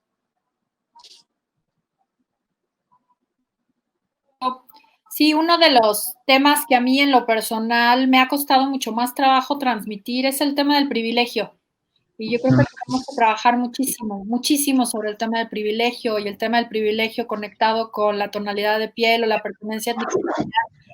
Me parece que es un tema que tenemos que trabajar y por eso pues en el COPRED nos sentimos muy afortunadas de que tanto tú como Tatiana nos acompañen en la asamblea, porque creo que podemos hacer cosas interesantes en ese sentido. Pues ya estamos llegando hasta el final de este espacio y para terminar, pues quisiera yo pedirles una reflexión sobre el pensamiento, el legado, la historia, el ejemplo que nos ha dejado Nelson Mandela. ¿Cómo podríamos rescatar este legado, este ejemplo, para garantizar el acceso a derechos y libertades en nuestra ciudad? ¿Qué rescatarían ustedes del legado, de lo que conocen, de la historia de Nelson Mandela para nuestra Ciudad de México? Daniel, por favor. Yo la verdad que hace tiempo tuvimos oportunidad de ir algunos colegas a Sudáfrica a conocer la historia. De hecho, tuvimos la oportunidad de ir a la cárcel donde estuvo Nelson Mandela, escuchar a una sobreviviente del apartheid y todo esto. Y algo que nos decían mucho es que aunque haya leyes y políticas y acciones, la lucha, las discriminaciones mentales, los bloqueos mentales o este pensamiento que hace que discriminemos a la gente y hagamos acciones y estemos con mensajes de odio, ese es el reto como a vencer. Nos impresionó saber que a pesar de todos los avances que había en Sudáfrica, nos decían que todavía hay muchos retos en términos de cómo piensa la gente, de que todavía hay muchas estatuas en el país de gente que violentó los derechos de la gente de ahí de Sudáfrica. Ya que voy con esto que nos decían, porque nos decían ellos, ¿qué hemos hecho replicando lo de Nelson Mandela, todo su mensaje?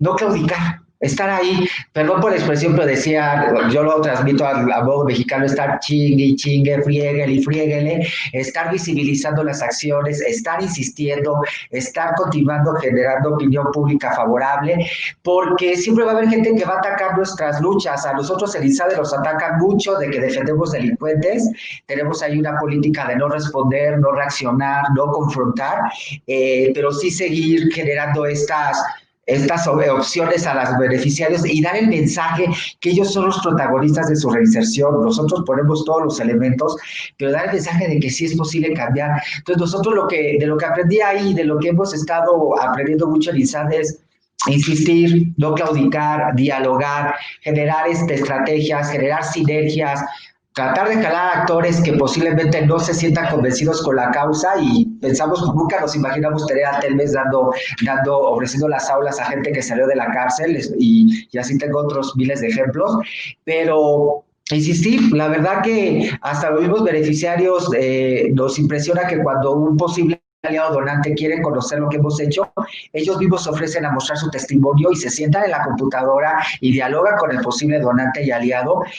Y jalemos así a beneficiarios, jalemos a otros aliados que pudieran ayudarnos a demostrar que no estamos solos, que las sinergias valen la pena en esta lucha. Y yo agradezco mucho esta oportunidad de compartir lo que hemos hecho.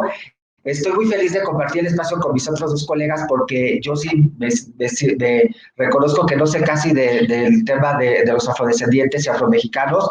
Me encantó que se le diera más prioridad a ese tema en la sesión de hoy. Y pues es eso, seguir trabajando de la mano y pues en lo que podamos seguir apoyándonos. Y en eso sí tengo que reconocer que COPRED ha sido un gran aliado, no solo en estos temas, sino en temas muy polémicos que la gente no le quiere entrar. Y de eso se trata, agarrar el toro por los cuernos, independientemente de las reacciones que puedan pasar ahí afuera. Si no, no vamos a ver los cambios. Daniel, muchísimas gracias. bueno, pues reitero, ¿no? Creo que tenemos también mucho trabajo por hacer. El tema de la reinserción para nosotros no solamente es prioritario por una obligación constitucional de atención a los grupos de atención prioritaria, como los reconoce nuestra Constitución, en donde se encuentran las personas privadas de la libertad y las personas en situación de reinserción, porque creemos que son de los grupos en una situación de enorme vulnerabilidad, justamente por los estigmas, por los prejuicios que pesan en contra de las personas en general en conflicto con la ley penal, ¿no? Y me parece que tenemos mucho trabajo todavía por delante y bueno, pues sigamos trabajando, Daniel, busquemos espacios de comunicación, que yo creo que es muy importante continuar en esto y yo creo que sin caer en el romanticismo de ver el tema en las juventudes, porque yo creo que cualquier persona de cualquier edad merece respeto, merece una segunda oportunidad y merece sobre todo ser respetado en su dignidad. Los jóvenes me parece que requieren un trabajo reforzado, por así decirlo, por parte nuestra. Entonces, te agradecemos mucho tu presencia, Daniel, de verdad, esto es muy importante para nosotros, tu perspectiva y esta perspectiva de este conversatorio, porque bueno, pues ya conocemos el legado de Mandela, que también tiene que ver justamente con estos estereotipos, con estos estigmas y con la discriminación en ese sentido. Tatiana, ya te me desapareciste, ¿sigues por ahí, Tatiana? Se nos perdió tantito. Bueno, Hugo, te voy a dar a ti la palabra antes, entonces, ¿qué rescatamos del legado de Nelson Mandela para nuestra ciudad?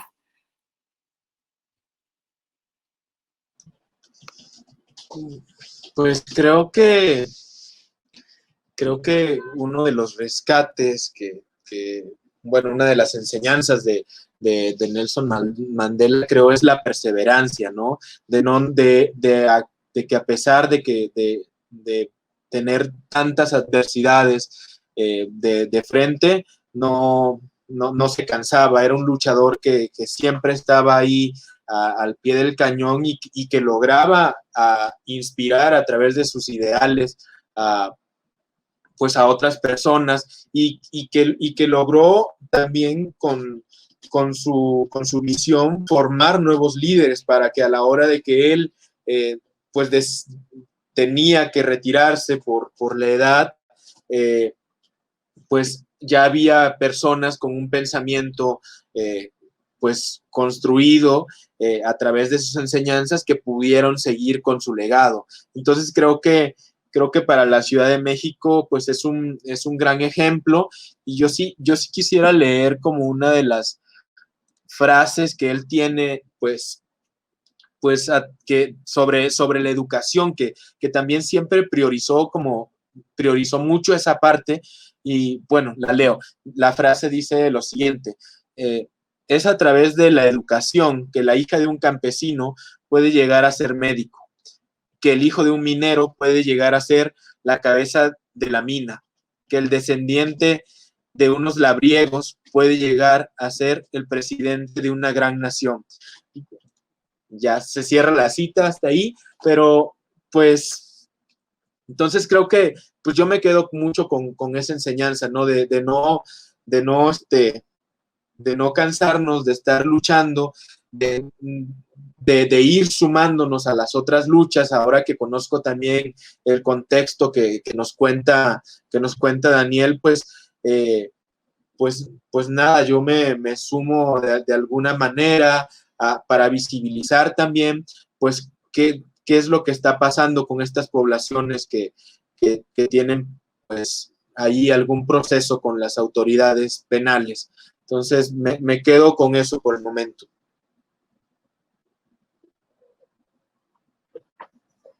También te agradecemos mucho tu participación, tu tiempo esta tarde, el día de hoy, para compartir tus reflexiones con respecto a la vida, al ejemplo de Nelson Mandela y sobre todo cómo podemos crear, cómo podemos generar una Ciudad de México mucho más incluyente y más igualitaria.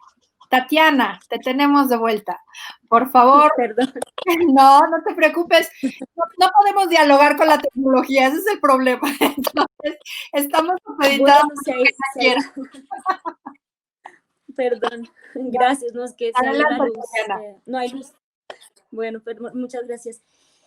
Mira, yo en realidad lo que rescato de figuras como Nelson Mandela y otras es en realidad el movimiento social que hay detrás, el movimiento anti-apartheid.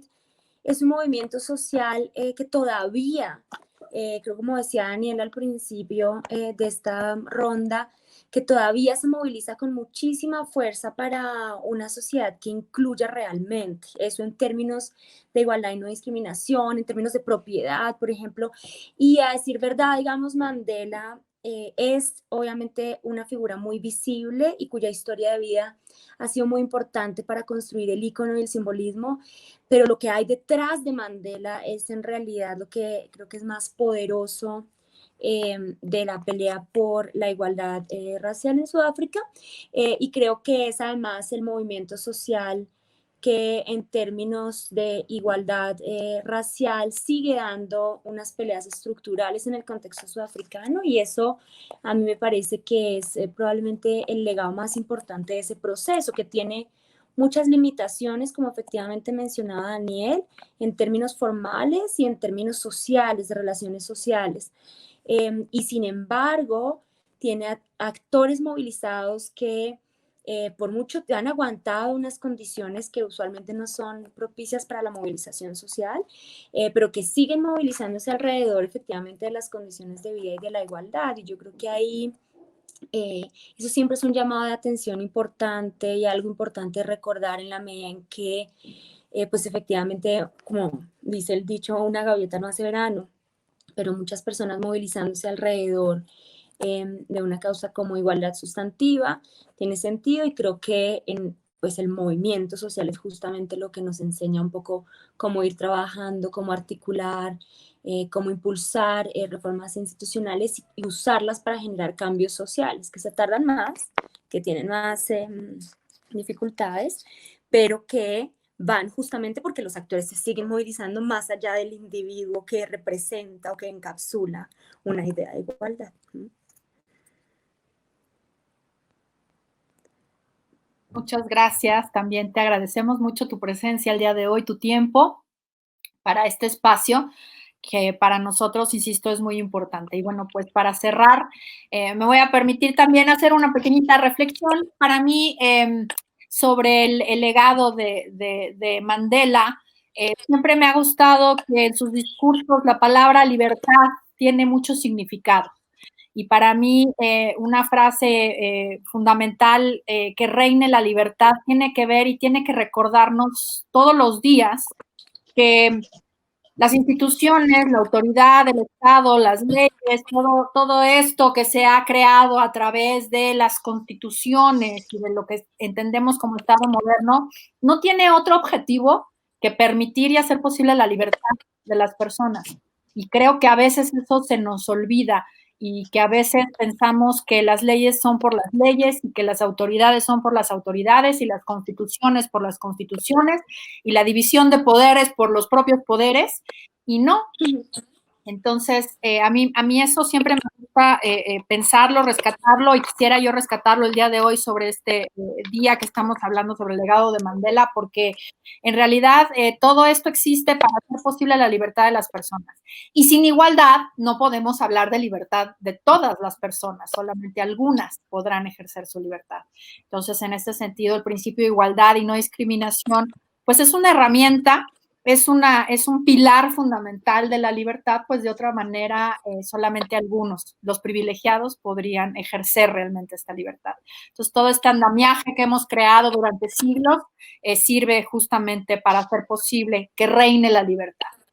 Y bueno, desde el COPRED, pues la apuesta por la educación, como dice Mandela, el arma más poderosa para cambiar el mundo y para generar un cambio cultural hacia una ciudad de derechos, pues es también nuestra apuesta. Por eso nuestro instituto se llama Instituto Nelson Mandela, en donde justo impartimos talleres de sensibilización, cursos de capacitación, y pues aprovecho la ocasión para anunciarles que estamos por lanzar nuestros cursos en línea, algo que pues ya teníamos pendiente desde hace un tiempo y que pues ahora nos ha permitido el uso de este tipo de plataformas, el diseño de una plataforma específica para dar cursos en línea y poder llegar a muchísimo más personas en la Ciudad de México. Estén pendientes porque vamos a hacer una presentación para invitarles a inscribirse, y pues ya el Instituto Nelson Mandela entonces también se moderniza y tendrá cursos en línea, lo que nos da muchísimo gusto. Y bueno, pues con esto concluimos la tarde de hoy. Tatiana, Hugo, Daniel, muchísimas gracias. Noé y Erika, muchas gracias por siempre estar acompañándonos en nuestros eventos con la interpretación de la lengua de señas mexicana. Marcela y Rafa en comunicación, y Verónica Carranza, muchas gracias por la organización de este evento como subdirectora de educación, y al equipo de educación también muchas gracias. Y pues bueno, les doy las buenas tardes y muchas gracias por habernos acompañado. Nos vemos por acá pronto. Un abrazo a todos, colegas. Gracias.